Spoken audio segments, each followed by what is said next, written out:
Look, you right away want to know what your h is, and so it's always opposite here, so -4. So this is -4, this is 5, my base is 3, my asymptote is -4. Okay, so you kind of saw my little graph right here. All right, so if I graph this, -4, 1, 2, 3, -4, I know there's no point in me grabbing a calculator and plugging in -4, -5, or -6, or -7, anything to the left. I'm just going to get an error. So if I hit log, why won't this work? Log 3, say -5 plus 4. Oh, I took out the parenthesis. Oh, it won't let me remove it. Hold on. Okay, there we go. And then plus 5. I get an error, and that's because it doesn't exist. So do not pick numbers. You have to know where your asymptote is. It's your h. It's opposite h, okay? So obviously now I chose like -3, 0, and -1. I just chose those numbers. And so if I plug them in, right, if I plug in -3, I get 5. If I choose 0, I get 6.3, and then if I choose -1, I get 6. Okay, and so those are really, really quick points. So -3, 5. I'm talking, ladies. 0, 6.3, 1, 2, 3, 4, 5, 6.3, and -1, 6. And so your body is right here. And so there's your graph. That's it. It does not take long to graph, but you have to have an idea of what your graph looks like. All right. All right, domain and range. Your domain is your x-axis, right? This is x, this is y. I cannot go past -4, so it's a parenthesis -4 to positive infinity. What's my range? All the way negative. It's an arrowhead both ways, so all reals or negative infinity, positive infinity. Hey, how are you, Cole? Okay, as far as here, f of 0, f of 4, f of -5, you guys are great with this. There were no problems, so if you throw them in the calculator, this was an error because I already did that. F of 0 was 6.28 or something, but we'll just put 6.3. And f of 4 is 6.89. Give me decimals, 10th or 100th, ladies. Okay, and so you just throw it in the calculator, get your answer. Fair enough? Okay, it's moving fast, but again, it's time-consuming graphing. So you'll do this on Friday. The back will be Thursday. All right, you need to find your x-intercept. This is where you're solving.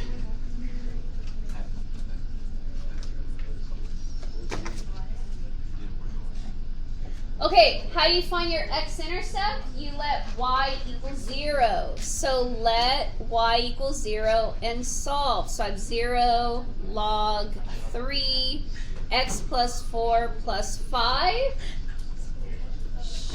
Guys, quiet. Okay, what do? K. Your k is 5. Take it over. I get -5. You don't have an a here. It's a 1, so we're going to leave it. Okay, you can't do the h now. Now you have to inverse the function. Okay, but how do you inverse a log? It's an exponent, so you have to do that back rewrite. So I know I always tell you to go this way, but it's kind of this way now, right? Because the equal sign is there, right? So it's 3 to the -5 is equal to x plus 4. And you could drop the parentheses, you can write the parentheses up to you.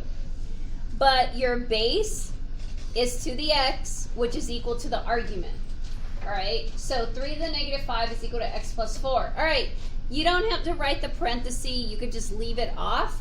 So now I'm going to take that -4 over. If you want to do it in one big sweep in the calculator, you could just type 3 to the -5 minus subtraction 4, and you get negative 971 over 243, or as a decimal, you get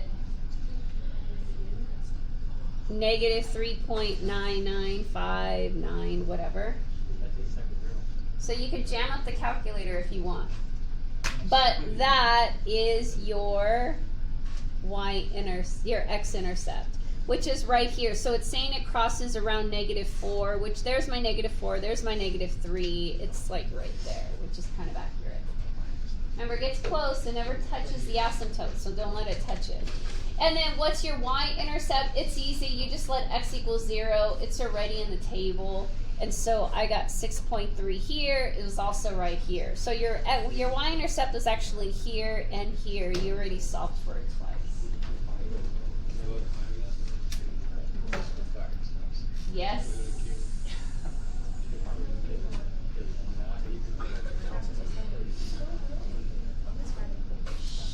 Okay, okay, square root function. Again, your a is 2. What's my h? Positive 3. What's my k? Negative 5. What's my vertex? 3, negative 5. Okay, on a square root function, wherever your graph is, so 3, negative 5, 1, 2, 3, 1, 2, 3, 4, 5, 5, 3. Here's my point. It's going to take off. I don't know how. There won't be a point after that, because you cannot have imaginary numbers here. So if you extend this out, I'm docking you points. That's why you guys got 4 out of 5 points, because you extended it. There is no points after that vertex. It's just there. Your calculator will tell you so. So if I know I have 3, negative 5, if I try to plug in 2, what's 2 minus 3? Negative 1. You cannot get, your calculator does not deal with imaginaries. That's why you're going to get an error. Okay, so I just could plug in, okay, this is what I did. You guys, look. All right, look. You guys should know your perfect squares. If I plug in a 4, what's 4 minus 3? 1. What's the square root of 1? 1. So what's 2 times 1? 2. What's 2 minus 5? Negative 3. Okay, what's 5 minus 3? 2. That's not a perfect square. What's 6 minus 3? 3. That's not a perfect square. What's 7 minus 3? 4. Is 4 a perfect square? What is the square root of 4? 2. So what's 2 times 2? 4. What's 4 minus 5? Negative 1. Why did I choose 3, 4, 7? Because I didn't want to use my calculator, and I already knew perfect squares and square roots. So why? Why not pick numbers that your brain can do on your own? You could have chosen 5 or 6 or 8 or 9 or 3.5. You could pick any of those, but you're relying on the calculator. If you guys have that kind of natural knowledge, just pick perfect square roots. All right, and so then you guys plot it. Okay, and you get that. All right, so you're getting this. Oh, let me talk about this. You guys, quiet. Okay, look. When you throw in g of 4, you're going to get negative 3. You guys could throw it in. I don't want to, but I guess I will. Okay, 4 minus 3 minus 5. And I get negative 3. Okay, you guys throw in 0. And you get error. And so a lot of you guys put error on these two. But it said, if solved in a plus bi form, it said extra credit. Okay, if I plug in 0, 2, 0 minus 3 gives me negative 5. 2 is negative 3 minus 5. Do you guys remember negative 1 is equal to that imaginary I? Remember that? It was like a year ago. Yeah, it was like a year ago. Okay, so if I want to rewrite this, -5 in a plus bi form. -5, this is plus 2i. I'm going to take that negative out, and that's going to be the I, and I leave rad 3 in. So if you have radical -3, it's rad 3, rad -1. This is your I, your imaginary, and then the rad 3 stays. And then if you wanted to turn it into a decimal, it's 3.5. So you could have even written plus, oh, but I have the times the 2. Oh, but you'd have to go times, oh no, I already did it, duh. 3.5i. So these are in a plus bi form, complex numbers. So if you guys plugged in the -10, I'm running out of space. You got 2, -10, -3, -5, 2, -13, -5. -5 is the real number. This is your negative. That's going to become the I, rad 13. Or if you would have plugged in 2 rad 13 as a decimal, 7.2, -5 plus 7.2i. And this is your complex number. But error works. Okay, x-intercept, how do you solve? 0 is equal to 2. I wrote too big. I don't know how I'm going to solve this. Okay, k, a, inverse, right? The function, and then h. It's always k, a, inverse h. Take the 5 over. I get 5 is equal to 2. X minus 3. Get rid of your a. Remember, your a is a coefficient. It is not adding and subtracting. It is reciprocaling. It's a multiplication. It's a product. So I get 2.5 is equal to x minus 3.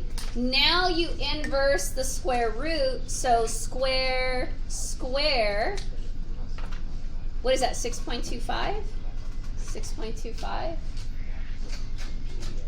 6.25 is equal to x minus 3.